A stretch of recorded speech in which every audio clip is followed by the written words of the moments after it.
Bismillahirrahmanirrahim. Assalamualaikum warahmatullahi wabarakatuh.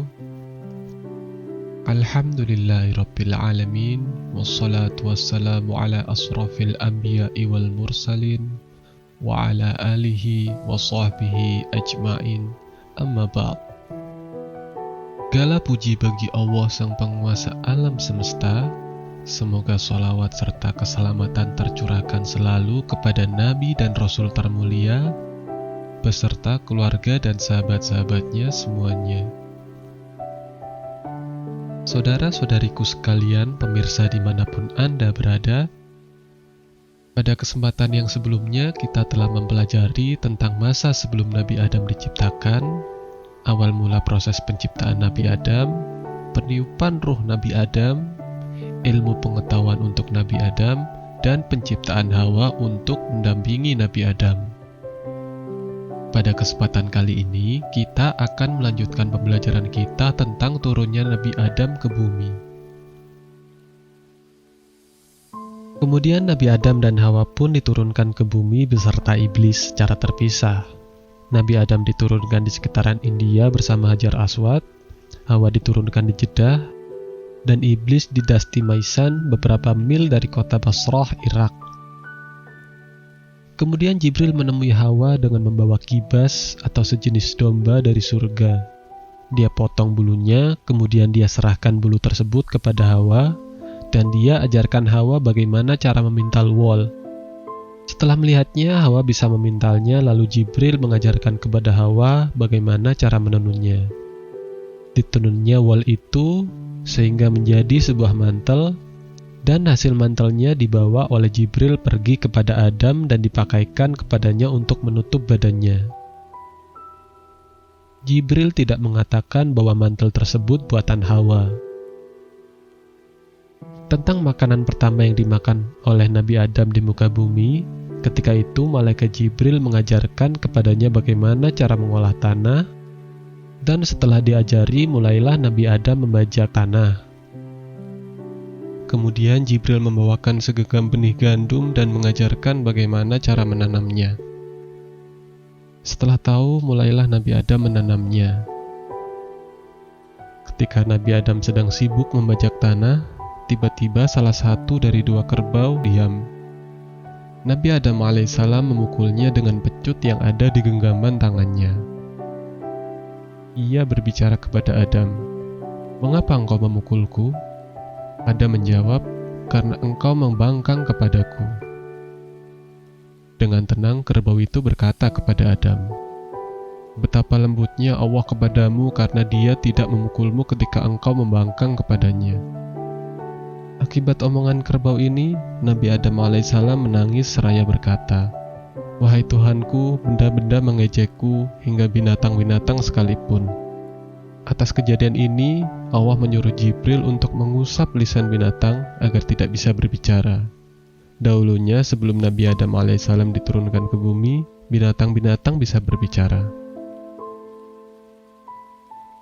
Setelah Nabi Adam alaihissalam menanam, seketika itu juga gandum itu tumbuh, bertangkai, dan pada hari itu juga berbuah. Kemudian Nabi Adam diajarkan bagaimana cara memanen. Setelah tahu, dia mulai memanen, menebah, dan menampi di udara. Adam berkata kepada Jibril, "Apakah aku sudah bisa memakannya?" Jibril menjawab, "Sabarlah." Kemudian Jibril mengambil 2 buah batu dari gunung, kemudian dipakaikannya batu itu untuk menggiling sampai gandum itu menjadi tepung. Nabi Adam bertanya lagi kepada Jibril, "Apakah aku sudah bisa memakannya?" Jibril menjawab, "Sabarlah." Lalu Jibril pergi dan membawakan sepercik api dari neraka jahanam setelah merendamnya di dalam air sebanyak 7 kali. Sebab kalau tidak, tentu percikan api itu akan membakar bumi dan makhluk yang ada di sana. Kemudian Jibril mengajarkan kepada Adam bagaimana cara membuat roti. Setelah tahu, mulailah Adam membuat roti.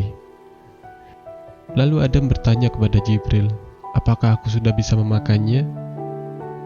Jibril menjawab, "Sabarlah hingga matahari terbenam, sempurnakanlah puasamu." Dengan demikian, Adam adalah orang yang pertama yang berpuasa di muka bumi ini. Suatu hari, dia berkata kepada Jibril, "Wahai Jibril, apakah Hawa masih hidup ataukah sudah meninggal?" Jibril menjawab, "Dia masih hidup dan keadaannya lebih baik daripada engkau, sebab dia berada di pinggir laut. Dia bisa mencari ikan dan memakannya." Adam berkata, "Hai Jibril, aku melihatnya dalam mimpiku malam tadi." Jibril berkata, "Wahai Adam, bergembiralah. Allah memperlihatkan Hawa kepadamu semata-mata karena hal itu menunjukkan sebentar lagi engkau akan berkumpul lagi bersamanya." Kemudian Allah mewahyukan kepada Adam, "Pindahlah dari negeri Hindia ke Mekah. Tawaflah di sekitar tempat Baitullah." Kemudian Allah mengutus seorang malaikat kepada Adam untuk menuntun dan menunjukkan jalan menuju Mekah dan kemudian membangun Ka'bah di sana. Kemudian dia diperintahkan Allah untuk pergi ke Arafah. Adam pun pergi ke Arafah dan berdiam di sana. Tiba-tiba, dari arah kejauhan, Hawa berjalan menuju arah Adam. Mereka berkumpul di gunung tersebut, dan sejak saat itu, diam atau wukuf di gunung tersebut dijadikan salah satu bagian dari ibadah.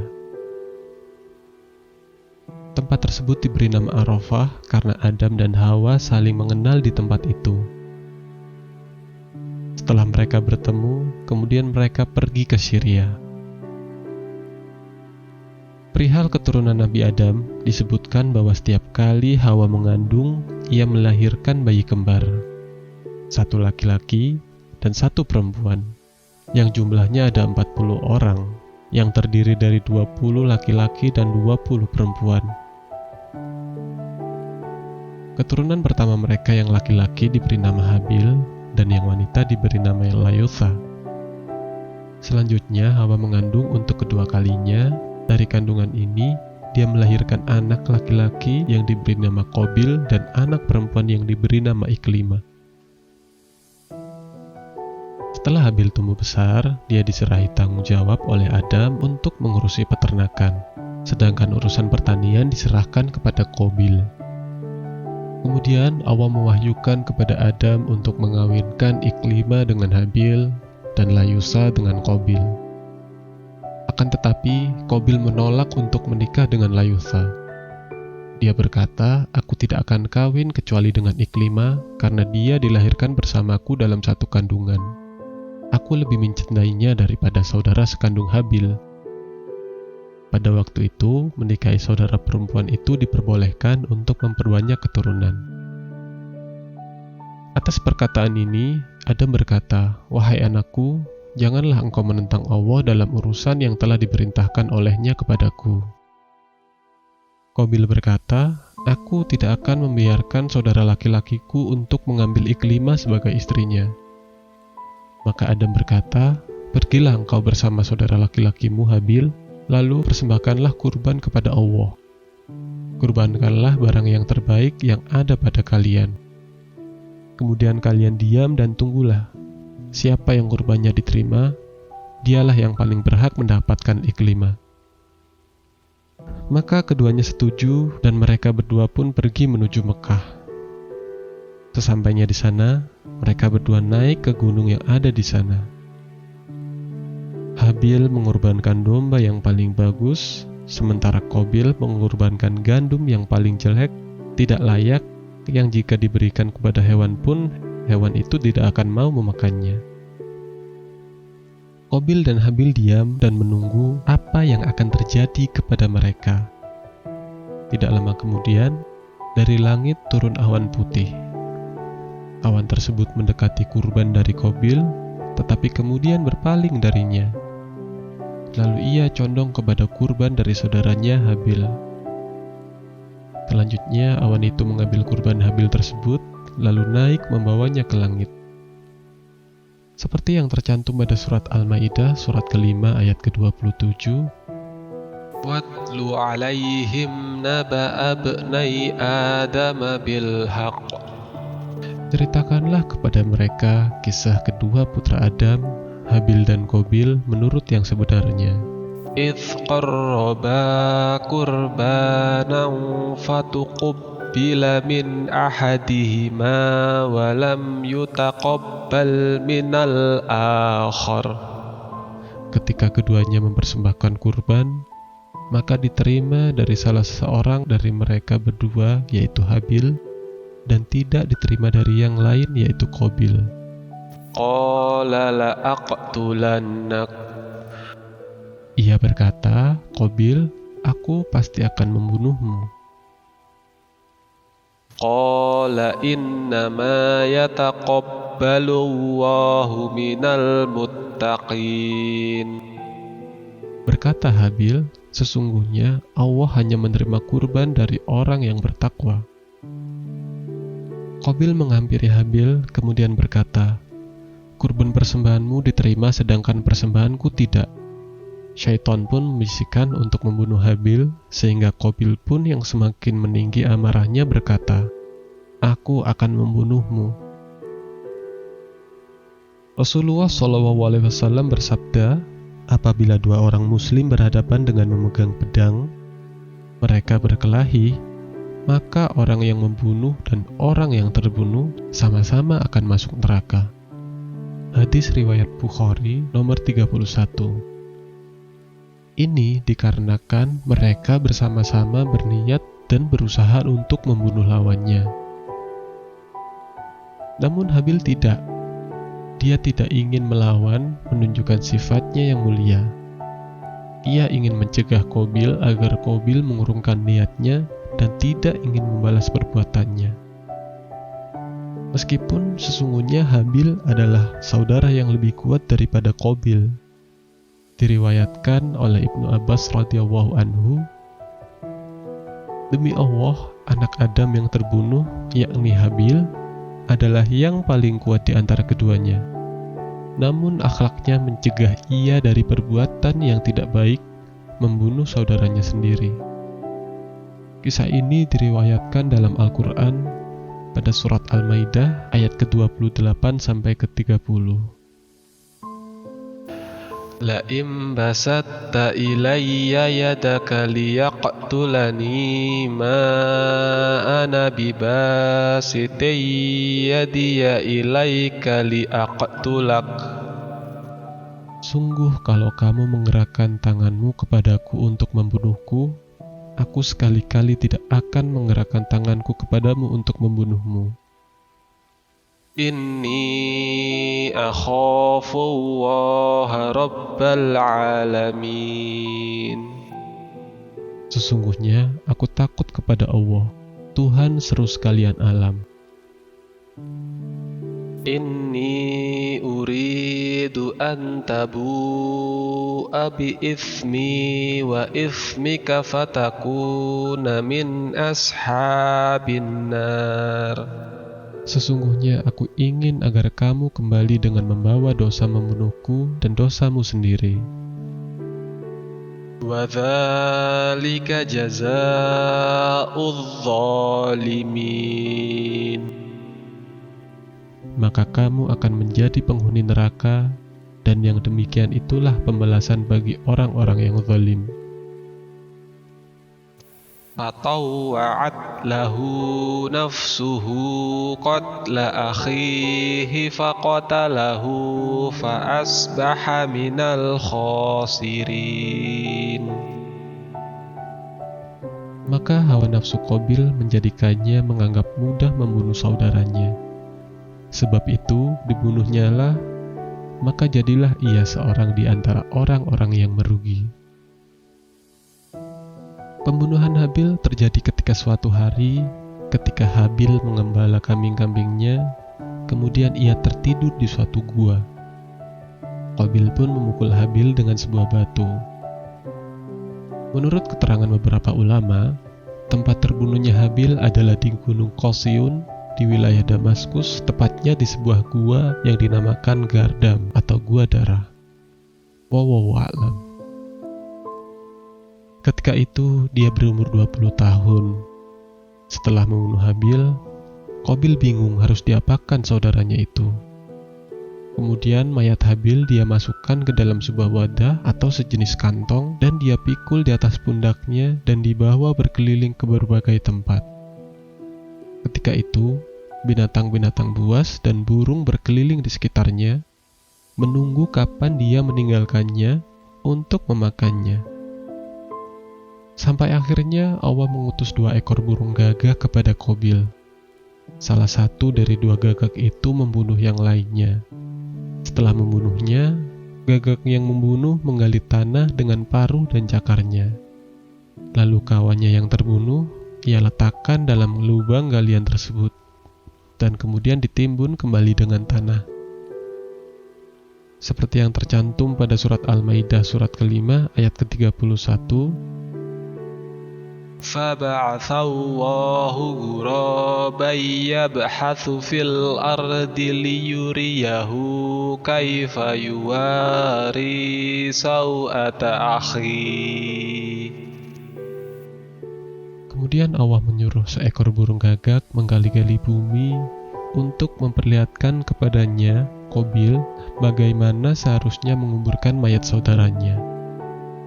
Qala ya wailata a'jaztu an akuna mithla hadzal ghurabi fa uwariya saw'ata akhi. Berkata Qabil, celaka aku, mengapa aku tidak mampu berbuat seperti burung gagak ini, lalu aku dapat menguburkan mayat saudaraku ini. Fa asbaha minan nadimin. Karena itu jadilah dia seorang di antara orang-orang yang menyesal. Dan ia pun menguburkan Habil setelah melihat kejadian tersebut. Setelah Qabil membunuh saudaranya, Habil, di Gunung Qasyun, bumi menelan darahnya. Kemudian Allah bertanya kepada Qabil, "Di mana saudaramu?" Qabil menjawab, "Saya tidak tahu." Maka Allah berfirman kepadanya, "Sesungguhnya darah saudaramu mengatakan dari bumi bahwa engkau telah membunuhnya." Qabil bertanya, "Wahai Tuhanku, di mana darahnya?" Maka sejak saat itu Allah mengharamkan bumi untuk menyerap semua jenis darah. Ketika Adam merasakan kesumpekan di dalam dadanya, dia pergi ke tanah tersebut untuk mengetahui apa yang telah terjadi di sana. Setelah sampai ke tempat anak-anaknya, dia tahu bahwa anaknya Habil telah terbunuh. Selanjutnya, Qabil mengambil domba-domba Habil dan menikah dengan Iklimah. Ketika Adam datang kepadanya, dia kabur, kemudian dia pindah ke tempat lain karena dia takut kepada bapaknya.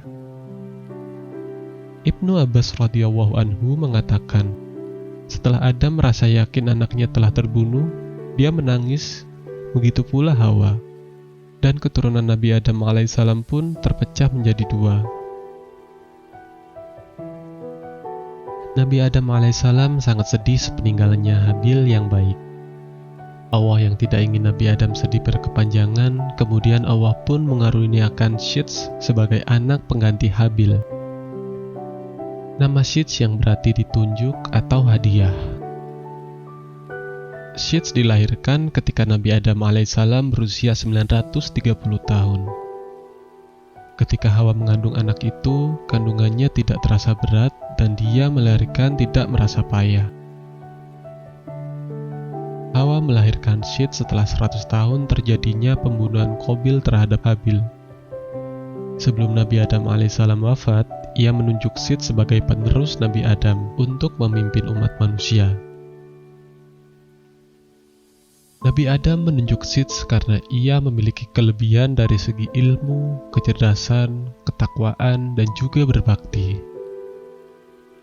Adam mengajarkan semua pengetahuan yang ia miliki kepada Syits. Ia mengajarkan bagaimana cara menyembah Allah dan cara-cara beribadah yang lainnya. Dan ia disyariatkan bahwa dilarang untuk berbaur dengan kaum Qabil. Suatu ketika, iblis mendatangi kaum Qabil dengan menjelma sebagai manusia. Di sana ia membuat seruling dan kemudian diperkenalkan kepada kaum Qabil. Dari suara seruling itu keluar suara yang asing bagi mereka. Iblis pun juga menciptakan sebuah gendang. Dari suara-suara itu, akhirnya orang-orang pun penasaran dan ikut memainkannya. Kaum Syits yang ikut mendengar dari kejauhan pun penasaran dan kemudian berbaur dengan kaum Qabil dan memuji kemajuan peradaban mereka. Syits pun tidak tinggal diam. Syits memperingatkan mereka, tetapi mereka mengabaikannya. Wanita-wanita dari kaum Qabil yang cantik akhirnya berbaur dengan pria tampan dari kaum Syits. Mereka saling mengagumi dan kemudian dipertemukan lewat sebuah alat musik. Dan tanpa sadar, mereka akhirnya terjebak pada perzinahan. Sesungguhnya Adam alaihissalam ketika ajalnya tiba, dia berkata kepada anak-anaknya, "Wahai anak-anakku, sesungguhnya aku menginginkan buah dari surga." Mereka kemudian pergi memintakan buah untuk Adam. Lalu para malaikat menyambut mereka dengan membawa kain kafannya untuk Adam dan keranda. Sementara mereka, para anak-anak Nabi Adam, membawa kapak, skop, dan keranjang buah. Para malaikat lantas bertanya kepada mereka, "Wahai Bani Adam, apa yang kalian inginkan dan kalian minta?" Atau dalam riwayat lain, "Apa yang kalian inginkan dan hendak kemana kalian pergi?" Mereka menjawab, "Bapa kami sakit dan menginginkan buah surga." Para malaikat menjawab, "Kembalilah, sungguh telah ditetapkan keputusan untuk bapa kalian, kematian." Mereka pun kembali, dan ketika Hawa melihat para malaikat, ia pun tahu siapa mereka, maka ia kembali kepada Adam untuk menjaganya. Kemudian Adam berkata kepada Hawa, "Menyingkirlah kamu dariku, hanya saja aku telah diberi dari sisimu, maka biarkan yang ada berada di antara aku dan para malaikat adalah Robku Tabaraka wa Ta'ala." Maka para malaikat pun mencabut nyawanya, memandikannya, mengkafani, membuatkan lubang dan lahat untuknya, serta mensolatinya. Kemudian mereka masuk ke dalam makamnya dan meletakkan Adam ke dalam kuburnya. Mereka letakkan batu bata di atasnya, kemudian mereka keluar dari dalam makamnya. Setelah itu, mereka menimbunnya dengan tanah seraya berkata, "Wahai anak Adam, ini adalah sunnah kalian." Ketika Nabi Adam alaihissalam meninggal, Syits telah berusia 400 tahun. Syits telah diwasiati untuk memerangi saudaranya Qabil. Ia pergi untuk memerangi Qabil dan akhirnya perang itu pun berkecamuk. Itulah perang pertama yang terjadi antara anak-anak Adam di muka bumi. Dalam peperangan itu, Syits memperoleh kemenangan dan ia menawan Qabil. Qabil sebagai tawanan berkata, "Wahai Syits, jagalah persaudaraan di antara kita." Syits berkata, "Mengapa engkau sendiri tidak menjaganya? Engkau telah membunuh saudaramu Habil." Kemudian Qabil ditawan oleh Syits, kedua tangannya dibelenggu di atas pundaknya, dan dia ditahan di tempat yang panas sampai meninggal. Anak-anak Qabil bermaksud menguburkannya. Tiba-tiba iblis datang kepada mereka dalam rupa malaikat. Iblis berkata kepada mereka, "Jangan dikubur di dalam bumi." Iblis membawakan 2 batu hablur yang telah dilubangi tengah-tengahnya, dan dia menyuruh mereka memasukkan Qabil ke dalam ruang antara 2 batu hablur itu, memakaikannya pakaian terindah, dan meminyakinya dengan ramuan-ramuan tertentu sehingga dia tidak akan mengering. Lalu iblis menyuruh mereka menyimpannya di sebuah rumah, diletakkan di atas kursi yang terbuat dari emas, dan memerintahkan kepada setiap orang yang masuk ke rumah itu untuk bersujud kepadanya sebanyak 3 kali. Iblis memerintahkan kepada mereka untuk merayakan upacara setiap tahun untuknya dan berkumpul di sekitarnya. Kemudian, iblis mewakilkan urusan ini kepada syaitan. Syaitan itulah yang kemudian berkomunikasi dengan mereka sehingga manusia terus-menerus sujud kepada Qabil. Sementara Syed setelah dia menunaikan tugasnya memerangi Qabil, pulang dan menjadi pemimpin umat manusia. Hawa, istri Adam, meninggal di zaman anaknya Syed. Setelah meninggalnya Adam, Hawa tidak lama hidup, hanya setahun, dan meninggal di hari Jumat dalam waktu yang sama ketika ia diciptakan. Diriwayatkan bahwa Hawa dikuburkan berdekatan dengan Adam. Setelah kepergian mereka, Allah menurunkan 50 sahifah kepada Syed. Dialah orang pertama yang mengeluarkan kata-kata hikmah.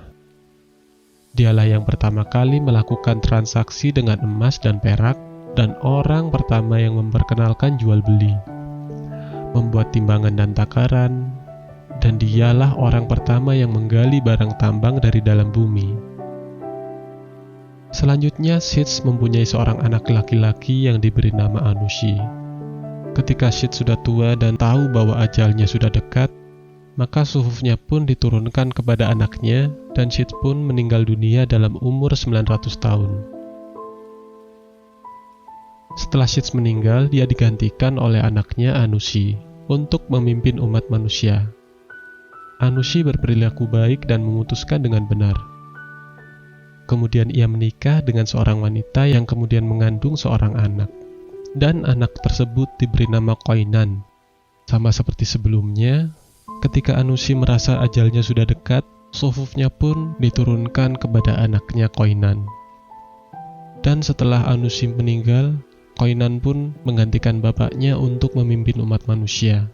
Dan kemudian Qainan menikah dengan seorang wanita yang bernama Utnuk. Dari pernikahan tersebut, Utnuk mengandung seorang anak laki-laki. Setelah anak tersebut lahir, dia diberi nama Mahlail. Kemudian Qainan sakit, yang membawanya kepada kematian setelah mewariskan suhufnya kepada anaknya. Berikutnya Mahlail menikah dan mempunyai anak yang bernama Yarid. Setelah Mahlail tua pun dan dia merasa bahwa hidupnya sudah tidak lama lagi, suhufnya pun juga diturunkan kepada Yarid. Dan Yarid pun mempunyai keturunan bernama Utnuk, yang juga diturunkan suhufnya kepadanya. Yang kemudian kita kenal Utnuk adalah sebagai Idris. Ada 5 nasihat Nabi Adam kepada Syed. Yang pertama, janganlah kamu merasa tenang dan aman hidup di dunia. Karena aku merasa tenang hidup di surga yang bersifat abadi, ternyata aku dikeluarkan oleh Allah daripadanya.